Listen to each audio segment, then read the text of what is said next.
Big Brother Season 22 All Stars. Let's talk.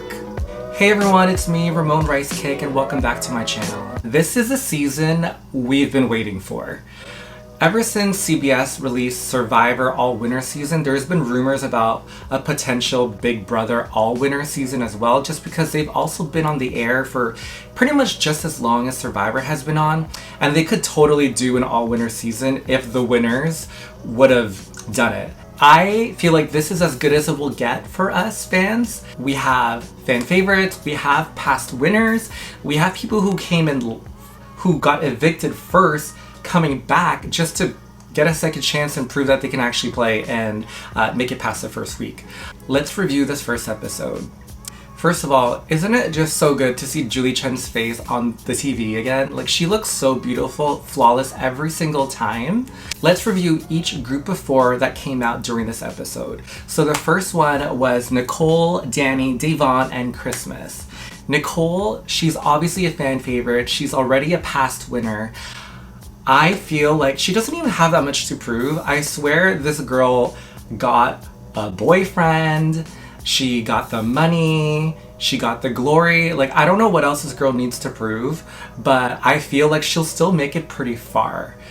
Danny. Now Danny, she's an interesting one for me because she's always like, she played with her dad one season, she came so close to winning, and then she came back and she kind of made it like midway, but then that time she met her future husband as well. So I feel like each time she's played, there's always been some kind of like mental block for her. And I feel like this time around, she can just be herself and fully own and show us her 100%. Devon, Mama Day, I am a freaking fan. I have been since she first came out. I love her spunkiness, her fierceness, her personality just shines through. But the thing is, like, she even said it in her confessional, is that she talks too much, which gets her into trouble. She'll be one to watch for sure. I feel like she has learned from her mistakes, and she definitely has a lot to prove this time around. Christmas. Okay, now Christmas is an interesting one because on her season, she broke her leg or her ankle or something. So she was basically like, how could she really compete, you know? So she was definitely not 100% herself. And now I feel like she's full force. Just look at her. She's a beast. She's a warrior. And I just feel like she will do really well in the competitions for sure, physically. She also came in third in her season, so she definitely has the social wits to make it far as well. So, oh my god, already these first four, I'm already like, what? I'm already so excited because these four women are so fierce and strong, and I can't wait to see how they would interact with each other and with everyone else in the house. Alright, so let's talk about the second group that walked in. These are the first four guys. The first one is Tyler. Tyler, where do I begin? I don't like Tyler. Straight up, I just did not care for him this season. I just felt like he floated by. He was all about meeting that girl, like all about the showmance, and I don't like people like that. It's just like, I want a gamer. I want someone who wants to play the game hard. And I just feel like he didn't do that. And in his confessional this time around, he's like, oh, I can't play the dumb surfer dude. But like, he's already showing that you are the dumb surfer dude. That's literally, you can't play it, you just are it. Next up is Ian. I love Ian. Complete opposite feeling of Tyler. I love Ian. I really liked him his season. Now he is a past winner, and he also beat Dan. Enough said. Dan is one of the best players, and you outbeat him, outsmarted him. I have high hopes for Ian. In his confessional, he says like, oh, I'm not like a little kid anymore, but like, why is he still looks so like, he has such a boy face. Like, he's so cute and tiny, and it's just like, and so smart. I just think he's gonna do really well this season. He's one that I'm definitely rooting for sure. Kevin. Okay, Kevin's another one that I'm also rooting for. Hello, queer people, yes. I mean, I think he's the only one in this cast, so we need more visibility here, but at least we have him. So I'm happy with that. We got something, right? Kevin is a big personality, obviously. In his intro, he talks about bringing his alter ego, Anita Vito. She needs to come out. I need to see her first week. I love a gender fluid moment, so I need to see Anita right away. Not just at for Vito, but like a bunch of times. All the time. Enzo, I don't remember too much about him in his season. All I know is that he was part of a really strong all-male alliance, and that annoyed the hell out of me. So, I mean, he looks good. Like, he is definitely a daddy. Alright, the third group of ladies. Next up is Janelle. Janelle is one of my all-time favorites. There is a reason why most of the female contestants, like after Janelle's season, if you ask them who one of their favorites are or one of their inspirations, they will say Janelle, and that is for a reason. Janelle is a comp beast. She is so hot. She is smart. She's social. She's so likable. She also got rid of Dr. Will on one of the seasons, which was amazing, because even though Dr. Will was like an evil genius, like I also low-key wanted them to like hook up, but that's a whole different story. I love Janelle. I want to see her go far this season. I'm so rooting for her. The thing about her though is that her reputation precedes her, and I feel like that could hinder her game. So I don't know how she's planning on playing it this time around, but I'm really excited to see. Next up is Bailey. First of all, this girl looks so gorgeous. Swaggy is so lucky to have her. Oh my god. Like, model type. Model check. Bailey, I feel like she has a lot to prove this season, just because, like, the thing about like getting to showmance on her original season, it deters you from like the rest of the game and like what everyone else is doing. So I feel like it put her out of being in game mode, similar to like all the other contestants who get into a showmance. And so I feel like she is definitely one of those people who were like, okay, game mode 100, let's go. So she definitely has something to prove. Nicole, she is fresh off of just last season. She's definitely a fan favorite.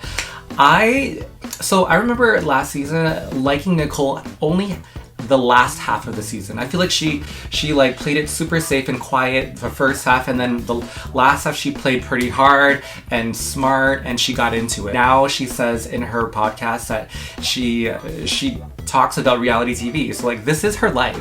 This is her second chance. And I don't know if someone has done like a back-to-back season before, so I don't know how that's gonna like mess her up as well. Like, maybe I don't know, she hasn't taken enough of a break from it, or like had too much time to digest what happened last season. So it'll be really fun to watch her this season and see her growth within a year. Keisha. Now, I actually don't remember a lot about Keisha.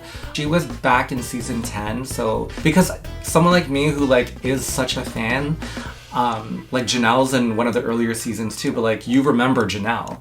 So like the fact that I don't remember her is like kind of a bad thing, but I think they only really brought her because of her beef with Memphis, who is another contestant who I'll talk about soon. Let's see what she brings. Alright, so now we've come down to the last 4 guys of this episode. The first guy that shows up is Kaser.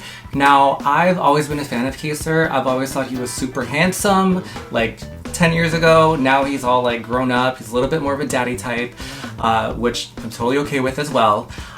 I automatically already really like him just because he's also friends with Janelle, who of course is one of my favorites. So I already know that they're probably gonna do like an alliance thing for sure. And I feel like other people are gonna be privy to that from the get-go. So I don't know how they're gonna like conceal that or how that's gonna play out, but I'm excited to see. He also is one that has a lot to prove just because he never made it into the jury house on both of his seasons or 3 of his seasons, he's never made it. So that's kind of like a staple in Big Brother, is just to like make it to the jury house so that you even have a vote at the end. Next up is Cody. Cody. He's so hot. Cody is just fine as hell. Like, he's like, oh. Am I just gonna be gushing about him? Yeah, probably. Cody just looks so good. I'm gonna be distracted by him like all season. He's definitely one of my eye candies this season. Okay, forget the looks part. He's also a very smart player too. He is in one of the best duos with Derek, and they made it to the very end of their season. So he is one to look out for sure. He's not just a pretty face, and I have a feeling he's gonna go far. Just like with his athleticism, with his charming self, with his social abilities, I think he will be one to look out for. Next up is Memphis. Now, earlier to what I was saying before about Keisha, I feel like they kind of have a storyline going on with them. I guess they have some like prior beef that they will probably hash out this season. But from the recap of this episode, it shows that he was in a very strong alliance with Dan.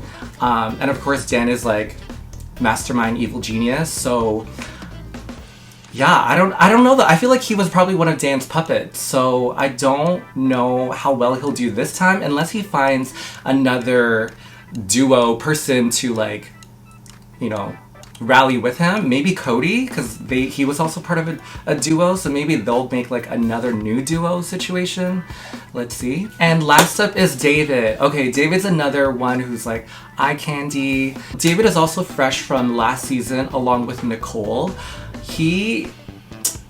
Big Brother did him so dirty, honestly, just because the first episode, like, he didn't even get voted out. He just lost the competition, and then you're, like, out of the house, like, which is so dumb. Like, they need to do that. They need to get rid of that rule, like, with Big Brother, with any reality show. Like, what's the point of, like, going through all the casting to, like, figure out the right amount of people just to, like, kick them off the first episode? Like, that's so stupid.